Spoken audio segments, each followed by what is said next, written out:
All right. Hey, everybody. Hey, everybody. Welcome to our Ask Us Anything session today on Phosphate.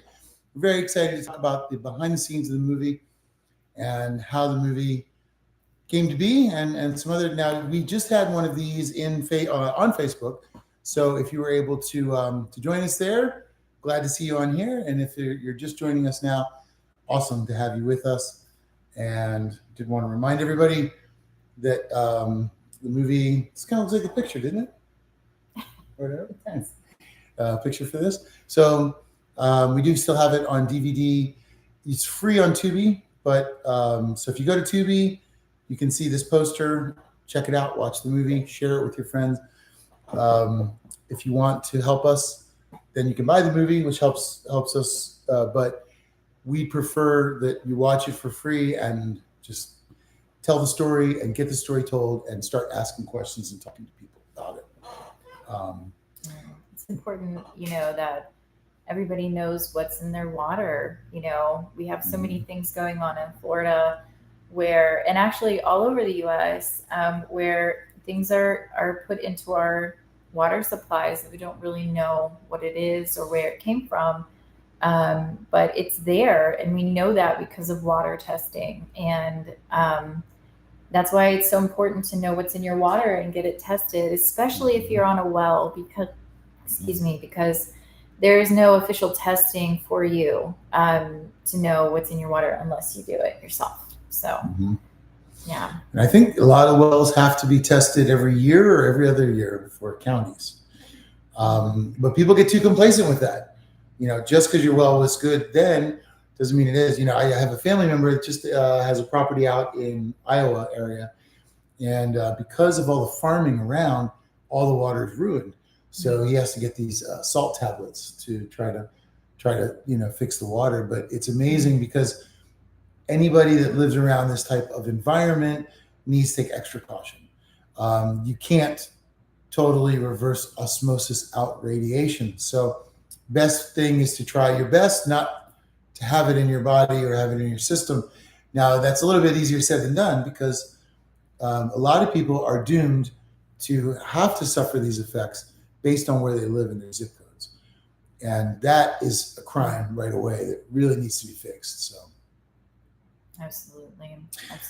So I see that we don't have anybody joining us yet. We did have questions that were sent to us originally, but I would like to ask questions because I'm a documentary filmmaker and it's in my nature. So Sarah, I wanted to ask you it was up to you to really get this movie out to people, and we had no budget at all. Like we said, the movie was made on $1,200. Got it to a distributor. But what was the approach, and how were you able to find an audience that we could connect the movie to? How were you able to find everybody out here in Florida online? Well, I mean, the whole reason why I wanted to get involved in the first place was just to help spread the message of what's going on in our own backyards. I grew up in part-time in Florida, and I had no idea about phosphate mining. It certainly is a hidden crisis. It's something we don't talk about nearly as much. It is a conversation that I feel like gets swept under the rug really quickly for fear of, I guess, a lot of retaliation. And that's really unfortunate because we could do a lot better for everyone if we could just talk to each other, if we could just figure out a way forward. And I thought, getting the message out there was really important to just start the conversation, just to have people talking about it so that we could get to the part where we get change. So, for me, it was just about being a Floridian myself, knowing that I really care about the water, and I know that a lot of other people do too. And I have a lot of friends that do, and a lot of people I've met over the years that also do. I mean, who doesn't care about the water quality? I mean, you have to be somebody who just doesn't care about anything if you don't care about your own water. Yeah, that means pretty much everyone. cares about their water. And yeah, I mean, like just talking to people was really important, just doing it like I would any other conversation. I want to talk to my friends about it. So, that's what I did. And that's why I wanted to have that sort of open conversation with people. I didn't want, this wasn't a studio movie, this wasn't something that was like drawn up in a boardroom or anything like that. This is a real thing going on. And you bravely, like put that together and put it out there for people to see. And that was really important that we do that. Like we're all on the same team. We need to find a solution. And yeah, I think it's just about having those conversations.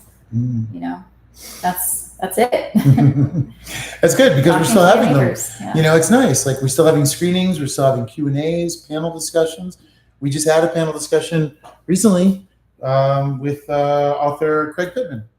Just reading his book right now. It's awesome. If you haven't read it, check this out. But we're still out showing the movie 5 years later because the movie is still relevant, unfortunately. This is why the movie keeps streaming and keeps selling, because this story is unfortunately not going away. I would love to make an update to the movie to say that Mosaic shut their doors or started being responsible all of a sudden. But, until then, we need to keep doing this and keep promoting this idea. And, you're talking about all being on the same team.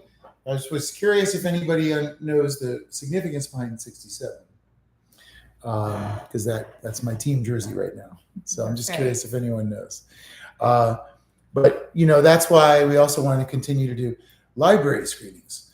Because we want free access to the movie. Again, it's really talking about the topics is what matters. That's why the movie was made on $1,200.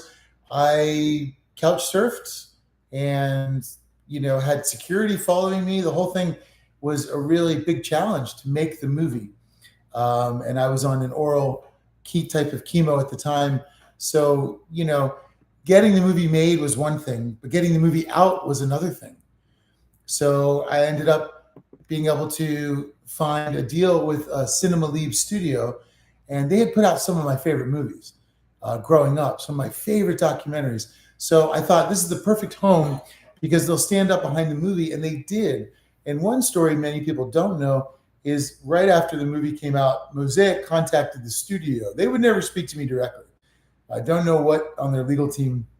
Hey, maybe the legal team that's watching it right now can help me with this, but they've never been able to talk to me. So CLS, Cinema Libre Studio, got a request from Mosaic to take the movie off the market. Their response, they asked me, would you like to write a response to them? So I wrote a strongly worded letter back to Mosaic about their accusations against the movie. And it must have been good because it just stopped right there. And we've never heard another word from them. But they're continuing to try to push their agendas onto local communities. And local communities are saying no. But then, you don't always have people in the city council and in the county commissioners that do the right thing. You have a lot of them that are easily bought. And you can go to different websites and check out. You can go to opensecrets.org. You can go to Follow the Money, and you can find out who's paid for your politician. Because if you can go there and you see Mosaic's name, then you know that when Mosaic wants something, that county commissioner is going to vote for them. And we've seen this over and over and over in small communities all across Florida. We haven't screened in 67 areas yet, but we want to. And we're screened in quite a few towns, and we hear the same stories from people that live there. It's because this is a problem that is a cultural institutional problem. This is the problem of saying, go ahead and do whatever you want. We don't care about the citizens. That is like a problem in Florida that the politicians have.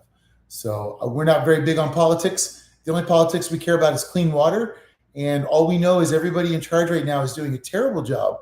They have fumbled everybody's health and safety for the sake of some dollars. So, if they're not going to be there for us, we have to be there for us. I know that's not about asking us anything, but Start talking about it, and but that's why it's important. I'm going through chemo right now. I started my cancer journey in 2005, and it's not over. And I don't want to do it anymore. And I have an environmental cancer. So stop blaming us that have environmental cancers on us. It's not because I didn't walk in the mornings. It's not because I'm not a jogger that I have cancer. It's because you're killing us with your pollutants. And Florida is especially bad because they have all kinds of problems. They don't only have mosaic, they have big sugar. They have now they have alligator Alcatraz, which is putting in tons of pollutants into the into the Everglades. Not to mention the social and moral aspects of the problems with that.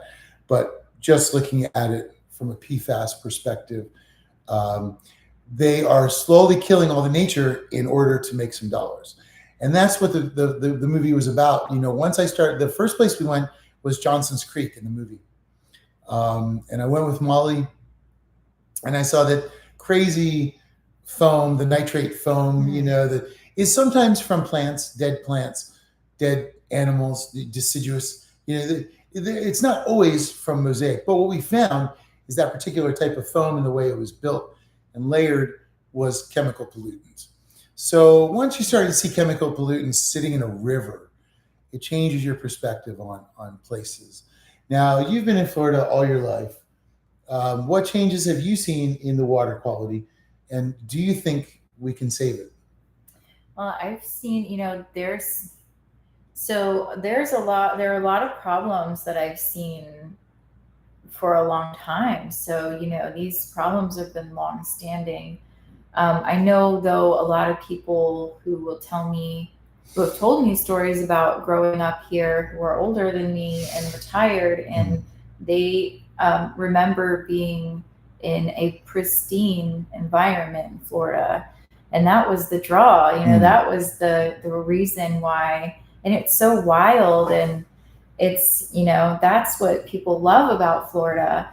It's that nature, It's beautiful. it's unlike any other place on earth. Hmm. So it's really, yeah. But that's the one thing I think I've seen the biggest change is that we are losing our nature. We're losing so many plots of land. Every day I just see another construction crew like just plowing the trees down, and it just makes me worried for the state of Florida and the future of Florida, because there's only so much land to go around. There's only so, when you have a whole lot more developers and you have only so much land, it, of course increases in value, but also it gets eaten up faster.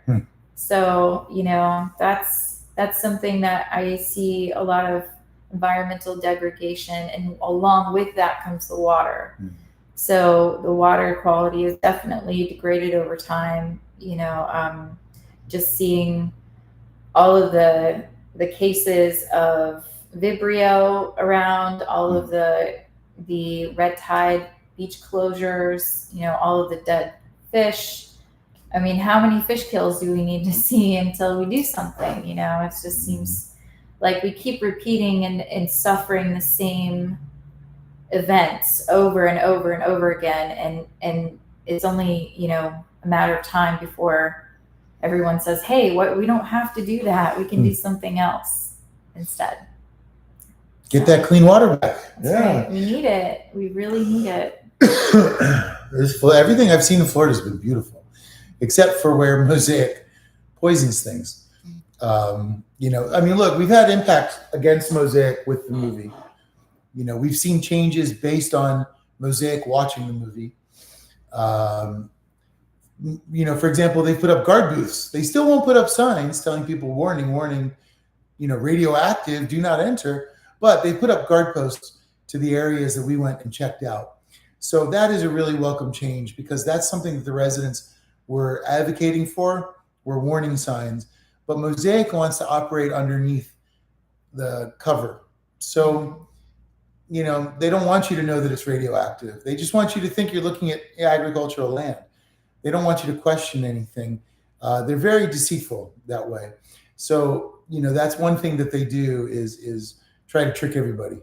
That's why they build the berms to kind of hide.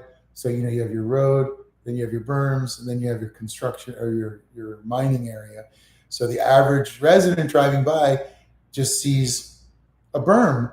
And, I remember Jeremy Block saying, we don't have hills or mountains in Florida. So if you see a berm, it's man made. And I thought, oh, interesting. And I noticed that when I was driving, there was a lot of them. So, especially out near Stream Song. Somebody had mentioned Stream Song before. That is a golf course that Mosaic owns. I believe they just sold it. But so Mosaic, a lot of people say, you guys are crazy to go up against a Fortune 500 company. But what we found is the truth, and bringing the camera out into the field and letting people see what's happening is enough for people to understand. And no matter how much money you have, you can't stop the truth. It comes out. And we see that all the time, luckily, because it's important. People down here are suffering, and they're still suffering. They're suffering as much as they were 5 years ago. And people always say, yeah, well, the movie, why bother? What's the point? What can we do? The thing is we can do a lot. Florida's the place where most unifying happens.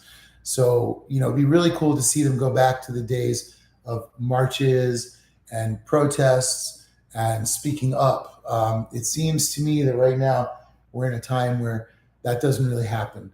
So if you're not afraid to protest, or there's no protest to go to, we don't see any. I haven't been invited or seen anything in about 3 years now that would be a protest invite.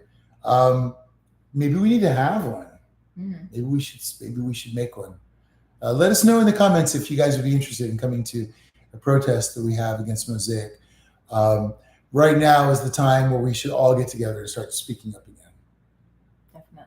Definitely. We need some form of action to let them know that we're paying attention, like it's something that's really important, that the community gets involved in their community, Yeah. And that's what's been really amazing to me, is to be welcomed into Florida's community of activists so much. Being an outsider, I can understand that they would be cautious about who they talk to, who they know, who they want to let in. So it's been, amazing to be here, because again, it's the most passionate place that we've found yet. So much so that, as we were saying in the last one, the movie almost didn't happen. The money we raised almost wasn't enough to get to the stories. Nobody would let us have the stories. I couldn't get the camera anywhere.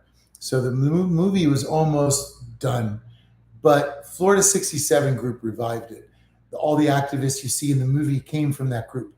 They were all in one meeting, and we are going to re-edit it and put it out, because it's an amazing meeting of people. When you find that people from multiple counties have been menaced in the same fashion, you start to understand that it's not accidental. It's a strategy being used by these companies. And that's one thing I've seen in Florida, is people like to break down, what are the strategies, that these companies are using. So it's a very, very educated group that knows a lot about the problems that are happening out here. So if you want to help fight back, share the movie. Share the movie from YouTube. It's free. Tubi, sorry. Tubi's free. You can go, we're on YouTube TV. You can go to Amazon and check it out.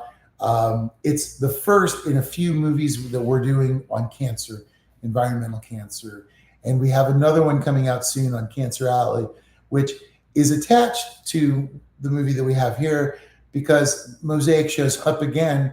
In the world of the most polluted lands, Mosaic will always be there. So we'll talk more about that in the other movie. But, getting back to Phosfate, it's been an amazing honor to be on this journey with so many activists trying to solve this crisis. But Mosaic has laid low. They know that people are upset, and we have to keep the pressure on. And the only way we can keep the pressure on is by keeping conversations going. There's an expression that a good movie starts the moment it ends. And that's what we hope people get with phosphate. We hope it creates some debate, conversation, and hopefully some awareness in areas that are either near Mosaic or near the water. Because even if you don't live near the mines, they're going to pollute the rivers, and that's where your water comes from. So everyone is affected. Yeah, everybody in Florida. Yeah, and that's what was great about the Southwest Florida Clean Water Movement group that Sierra was was one of the moderators of and helped run, is that there were so many people involved in putting in information. There's so much information that's so scientific that it's hard to disseminate and it's hard to understand. And that's one thing that they do. I think it's by design. They release information that's so complicated that, who really can follow what's happening half the time? Yeah. You have to really, study and find out what these words mean. It's a process. I had no idea I would learn so much about phosphate. I had no intentions of learning about phosphate before we met. So, but I've learned so much, and it's really interesting topic, but it's something we need to talk more about. I think it's time we stop pretending that it's not happening and we start just dealing with facts and just dealing with the reality of the situation, and stop trying to cover it up. So it's important. We know what's in our water. So if they're not going to give the information, if they're not going to improve, then we have to do what we can to protect ourselves and find out, what we can do with our water and how to get it filtered. And that way we can use it and feel confident in knowing that it's not going to cause health problems down the road. So, that's important. You bring up something really important. People always ask us, what do we do? What do we do? We know the problems there. This is one of the things about that there's always a bummer about conservation, is you point out the problems. But you also have to show solutions, because problems, anybody can complain. That's not a story, but a solution is a story. So people always ask us, what do we do? What do we do? What do we do? And the answer is the same regardless. Find out what's in your water. You can either look it up on Environmental Working Groups, tap water database, which is really great. And they tested every piece of water in America. You can type in your zip code and it'll give you the water results. You can also get water tests that are pretty reasonable, anywhere from a $20 test that just shows you if something might be high in your water levels, or a nice certified test that comes from a lab that might cost $100 or $200. But if you have further concerns, what you need to do is isolate your chemicals of concern and find out what's going on in there, because then you can combat it and say, how do I get rid of this from my water supply? And you'd be shocked at what the water treatment plants put in. Things like formaldehyde, arsenic, all these things are part of regular tap water. So water still is under threat, and it needs our help more than ever. Absolutely. And it requires us to pay attention. So yeah, that's another part of it. That's right. So we're going to keep making movies on this. And if you'd like to be part of the screenings, we've screened in about 10 counties now. And if you'd like to be part of it, we can have a free screening at your library and be there for a Q&A. We'd love to. We'll travel anywhere in Florida. We love talking to people about the topic, and it's what's so important. And we're very proud that 5 years after the movie has come out, that we are still screening it and we're still having these conversations. We are not happy that we're still having these conversations, because we'd like for them to end. That was one of the parts of the movie, is that maybe we don't have to do this anymore. But until then, we're going to keep talking about it. And thank you to everybody that keeps the spirit of the movie alive, keeps the conversations going. It's important. And every time you talk to somebody, it makes a difference. So like I said, share the movie, make that your act of rebellion. If you don't want to get out into a protest or there's nothing you can do, share the movie, You know, it's the voice of the people. It's not a movie we made per se, but it's a movie that shares the stories of everybody that comes from these communities. And if you haven't been to these communities, you're really missing out because the people are awesome. Places are gorgeous, and you know, as Garrett Ramey says, some things are worth fighting for. That's right. Yeah. Yeah. If you haven't been to these communities, go support a local cafe, you know, and go to the local sites. It's really fun to learn the history of Florida and everything that happened. It's so amazing that it's really this beautiful melting pot. I love Florida so much. Yeah. It's one of my favorite states for sure. Yeah. It Always is have beautiful. a special place in my heart. Good. Well, that's good because you know you keep fighting for it. So you know it's worth. It is worth it. It's amazing. We've been to the Everglades.